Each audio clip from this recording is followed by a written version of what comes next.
Thanks so much for joining us today. It's so good to have you back on the Sean Ash Show. So we're going to start with this. Donald Trump's presidency has been defined by misleading people. I mean, look, we've talked about it a lot on the show. We've talked about it with the tariffs. We've talked about it with the whole Epstein stuff. But Donald Trump's core thing is misleading people. And if things don't go his way, then he whines about it. Like, that's about how this thing goes. Like, if we look at some of the headlines just from today, like, let's look at some of the headlines from just today. We got jobs numbers that came in today.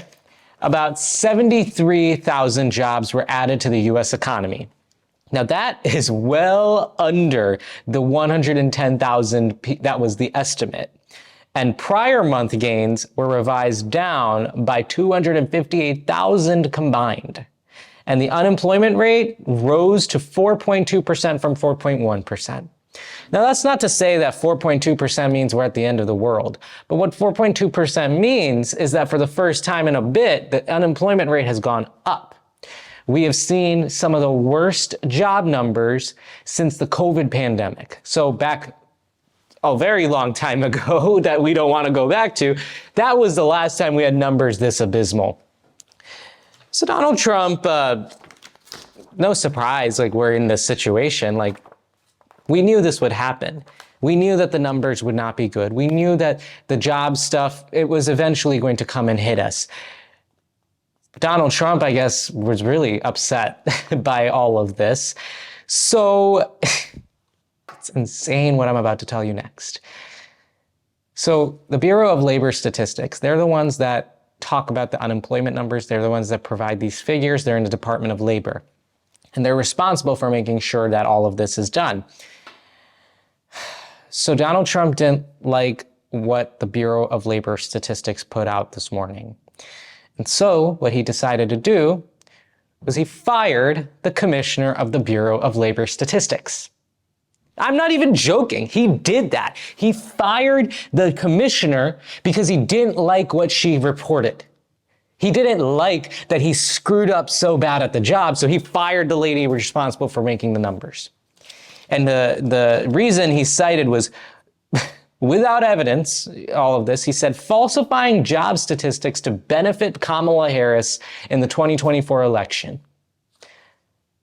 I mean, what the heck is that? What the heck are we talking about? Like, is this really seriously what he's doing? Then there's the public media defunding. Republicans went on this weird triage of calling publicly funded media like PBS and NPR, which are, again, known to be some of the most reliable sources of news in this country. They got $1.1 billion cut. And now, as a result of that, the Corporation for Public Broadcasting, the group that is supposed to support these public media outlets, is shutting down its operations. That is going to happen by September 30th, 2025. So that's next month. I mean, you know, we're in August now, so that is next month. But my goodness, the Corporation for Public Broadcasting, if some kid grew up on PBS, like I did, and like I'm sure many people have, the Corporation for Public Broadcasting is the reason we have a lot of educational programming like that. They're ceasing operations as a result of this. Then we have the tariffs. Now, Donald Trump's tariffs, which again, we've talked extensively about here on the show, those were supposed to go into effect today. But then, of course, Trump always chickens out. And what ended up happening is now those are going to go into effect next week because I think they need more time or something. You remember 90 days, 90 deals? 90 days, a handful of deals. That's what it ended up being. Some of the ideas that they've been thrown out that are probably going to be going into effect if, Trump doesn't chicken out again in a week, 35% tariffs on Canadian imports, 25% on India, 20% on Taiwan. And he signed an executive order applying 10 to 41% reciprocal tariffs on exports from nearly 70 U.S. trading partners. So I listed some of those, but then there's way more that are coming out. The stock market has not taken that news really well. The stock market actually didn't take the Bureau numbers as well as these numbers very well. And so The Dow Jones, they fell by 1.4%. The S&P 500 was down 1.7%. The NASDAQ dropped 2.3%. The worst day since April. Those were the last tariffs that they put in. The worst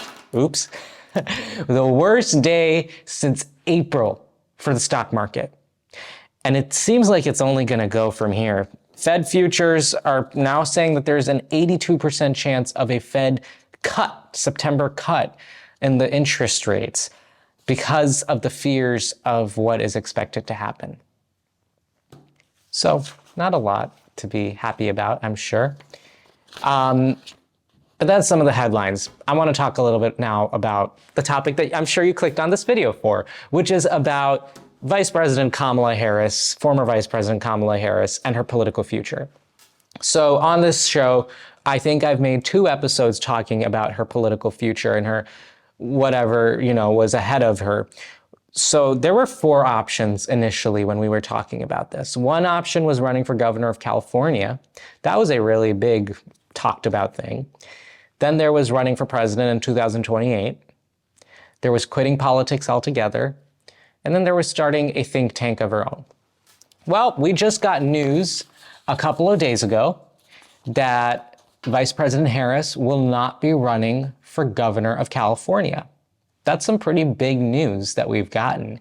A lot of people were watching the vice president's decision making to see where the ball was going to fall in this sense. A lot of people believe that she would run for governor of California because for the longest time that speculation was being stoked, mainly because even she was telling people that she was thinking about it. And there was a good reason for people to believe that she might have been running for governor of California. It's because she would have been the best positioned candidate to run in that race. By far in the Democratic Party, it would have had a field clearing effect on the Democratic side, because again, who wants to challenge a former vice president of the United States?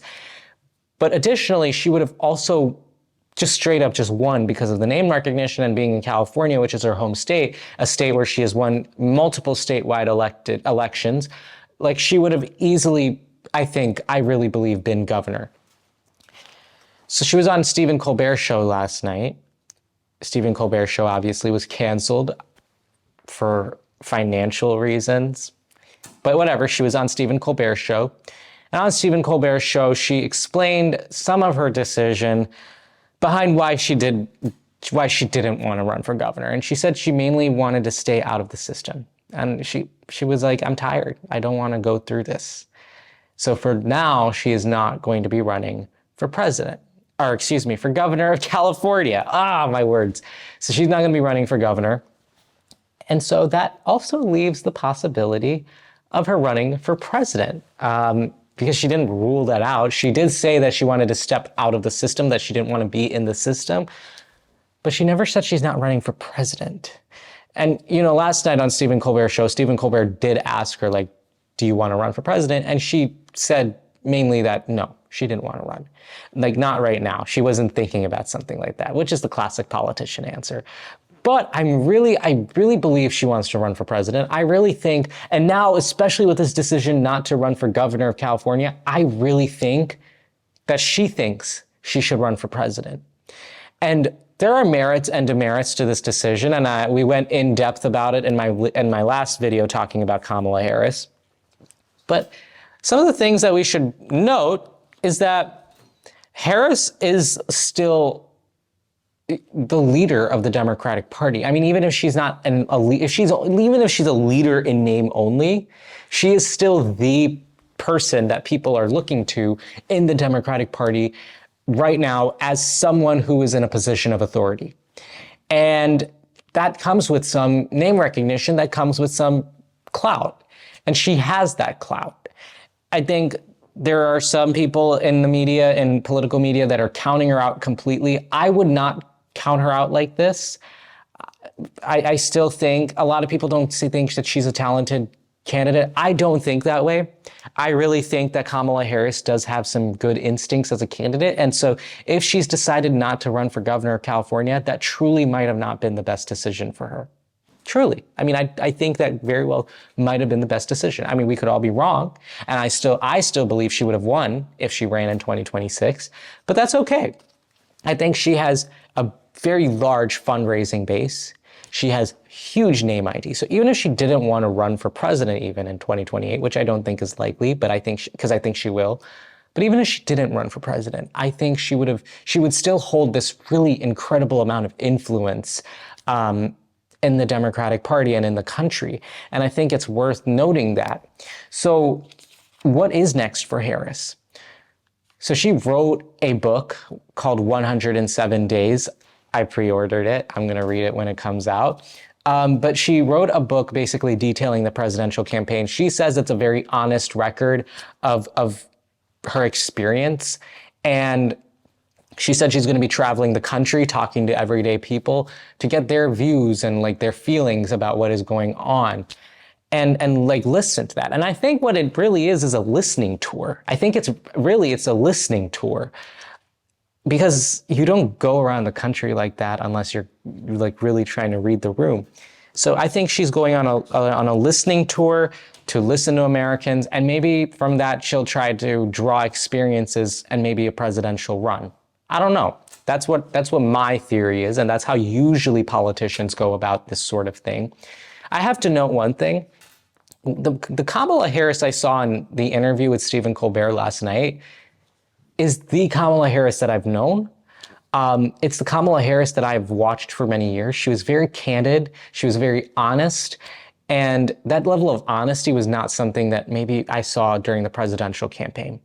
So I'm thinking that maybe she feels a little more liberated to speak her mind honestly, because when you're running for president, you have a lot on your head and a lot of people are pressuring you into saying certain things or something. So I think she's going to be someone to listen to, at least like listening to what she has to say for the next few years. I think whatever she has to say, it's worth listening, because it's definitely like a pulse on the Democratic Party that we don't get often. So I would very much focus on what she has to say. But yeah, that is where Kamala Harris is at. That's a Kamala Harris update for you. Again, like I said, I think this is one of those projects here on the show that I've been covering since February. So what happened was my camera cut out. Anyway, what I was saying is, I've been covering this since February. It's been a project here on the show. We've been talking about Harris and whatever that future looks like for her for a bit now. And I think there's definitely we're gonna keep talking about this. I think the biggest news that I got from the governor announcement is that we are still not done. I think if she ran for governor, it would have been a bit more of a clear-cut, here's what's happening type of thing from her. But because she's not running for governor, and because there's that possibility of a 2028 run, we're all going to have to be watching what she has to say. And that's why I'm going to be keeping a close eye, and I'm going to be watching what she's doing. I'm going to track what she's up to, because that's how you read into these tea leaves. She's now officially a potential candidate for president, and so we have to treat her that way. But yeah, subscribe and follow along. If you liked my commentary, then please go ahead and subscribe to my Substack. It's a great way for you to stay in touch with the show. I like to post full news updates as well as interviews on Substack, so it's a great way to get stuff sent directly to your inbox. You can follow the show on Instagram at The Ishan S Show, and you can follow me on Instagram and TikTok at Real Ishan Shrivastava, and you can find me on Blue Sky at ishanshrivastava.bluesky.social. All right, thanks so much for joining us today. I have a very exciting interview next week. You don't want to miss it. I'll see you then.